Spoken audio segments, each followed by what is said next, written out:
जब एक law suit एक जुर्म बन जाता है, कभी आपको ऐसा लगता है कि कोई आपकी जिंदगी खराब करने की कोशिश कर रहा है बगैर किसी वजह के, शायद कोई पड़ोसी या फिर कोई दुश्मन, और जब वो आपको कोर्ट में घसीट ले और उनका केस बिल्कुल ही बेकार निकले, तो आप चाहेंगे कि उनको इसकी सजा मिले, राइट?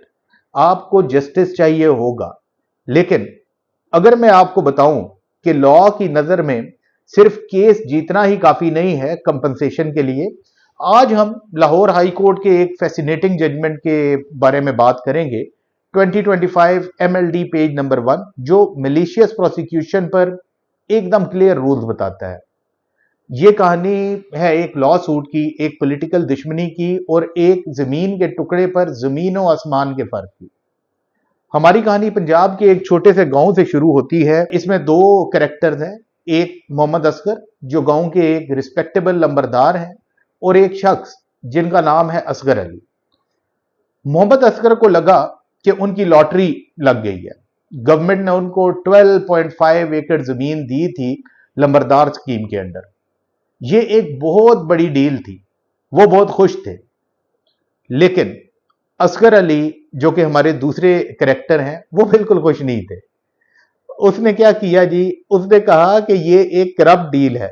उसने आर्ग्यू किया कि ये जमीन किसी एक शख्स की हो ही नहीं सकती, ये चरागाह है जो सीधे सीधे लफ्जों में पूरे गांव के लिए कॉमन ग्रेजिंग लैंड है। ये गवर्नमेंट की जमीन थी जो सिर्फ कम्युनिटी के लिए रिजर्व थी, और गवर्नमेंट पॉलिसी के मुताबिक ये किसी को दी नहीं जा सकती थी। तो असगर अली ने क्या किया जी, उसने अपनी कम्युनिटी के लिए लड़ने का फैसला किया। उसने इस अलॉटमेंट के खिलाफ एक के बाद एक लीगल चैलेंजेस शुरू किए। ये लीगल जंग सालों तक चलती रही, अपील्स, रिविजन्स और फिर और अपील्स, बहुत लंबी लड़ाई। और कुछ वक्त के लिए ऐसा लगा कि असगर अली हार रहे हैं। उसके शुरू के चैलेंजेस डिसमिस हो गए, तो लंबरदार मोहम्मद असगर ने क्या किया, उसने असगर अली पर मिलिशियस प्रोसिक्यूशन का केस दायर कर दिया और तकरीबन 5.3 करोड़ रुपीस का कंपनसेशन मांगा। उसका क्लेम था कि असगर अली के एक्शन मैलिस यानी सियासी दुश्मनी की वजह से थे और उसको बहुत ज्यादा मेंटल और फाइनेंशियल नुकसान हुआ। अब यहीं पर कहानी इंटरेस्टिंग होती है। मिलिशियस प्रोसिक्यूशन का कानून इतना सिंपल नहीं है। ये टॉर्ट लॉ का एक कम्प्लेक्स हिस्सा है जहां प्लेंटिफ को 4 बहुत ही स्पेसिफिक चीजें प्रूव करनी पड़ती हैं। सुप्रीम कोर्ट ऑफ पाकिस्तान ने इन असूलों को क्लियर तरीके से समझाया है। अब ये 4 बुनियादी शर्तें या असूल कौन से हैं? नंबर 1 कि आप पर केस किया गया है। ये तो सिंपल है, असगर अली ने जरूर लंबरदार के खिलाफ केस किया था। नंबर 2 कि वो केस आपके हक में खत्म हुआ। लंबरदार का आर्ग्यूमेंट था कि असगर अली के केसेस डिसमिस हो गए थे, तो ये शर्त बिल्कुल पूरी हो गई थी। नंबर 3 कि डिफेंडेंट के पास रीजनेबल और प्रोबेबल कॉज नहीं था। इसका मतलब है कि डिफेंडेंट को एक जेन्युइन ईमानदार बिलीफ नहीं था कि उसका लॉ सूट सही है, उसके पास कोई वजह नहीं होनी चाहिए थी। नंबर 4 कि डिफेंडेंट ने मैलिस से काम किया। इसका मतलब है कि वो एक गलत मोटिव से काम कर रहा था, जस्टिस लेने की ख्वाहिश नहीं थी उसकी, बल्कि उसकी पर्सनल दुश्मनी थी। सबसे इंपॉर्टेंट लीगल पॉइंट यह है कि दोनों चीजें, लैक ऑफ रीजनेबल कॉज और मैलिस, एक साथ होनी चाहिए। They are mutually exclusive. एक के बिना दूसरा नहीं हो सकता। कोर्ट का काम यह था कि वो पता लगाए कि असगर अली के पास केस दायर करने की कोई जेन्युइन वजह थी या नहीं, भले ही वो शुरू में हार गया हो। कोर्ट ने सब एविडेंस को बहुत गौर से देखा। ये एक क्लासिक उसने कहा उसने वो कहा का मामला था।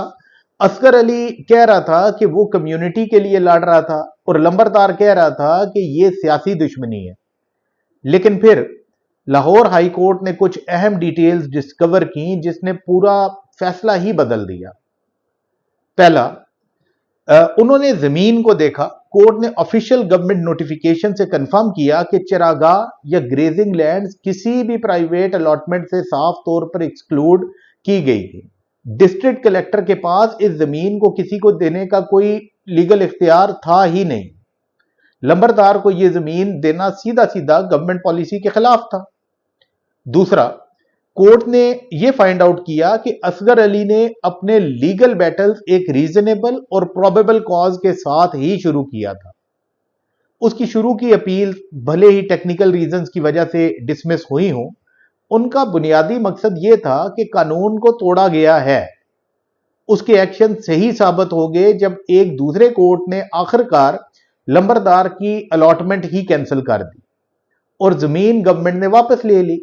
यह लंबरदार के केस के लिए एक बहुत बड़ा झटका था। तीसरा, कोर्ट ने पाया कि लंबरदार मैलिस प्रूव करने में नाकाम रहा। वो कोई भी एविडेंस नहीं दे सका कि उसकी असगर अली से कोई सियासी दुश्मनी थी, बल्कि असगर अली तो सिर्फ उन कुछ लोगों में से एक था जिन्होंने मामले पर इतराजात उठाए थे। उसके मोटिव पर्सनल फायदे के लिए नहीं थे, बल्कि अवाम की भलाई के लिए थे। चौथा, और ये हर लीगल के लिए एक बहुत बड़ा सबक है, कोर्ट ने हुक्म दिया कि लंबरदार का एविडेंस ही गलत था।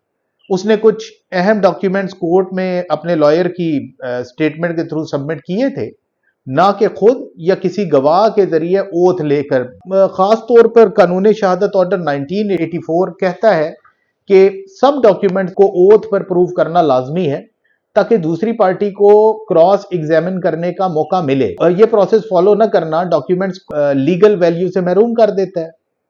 एक हैरान कुन फैसले में लाहौर कोर्ट ने ट्रायल कोर्ट के फैसले को पलट दिया। उन्होंने कंक्लूजन निकाला कि असगर अली के एक्शंस में कोई मैलिस नहीं थी और वो एक जेन्युइन लीगल इशू पर बेस्ड थे।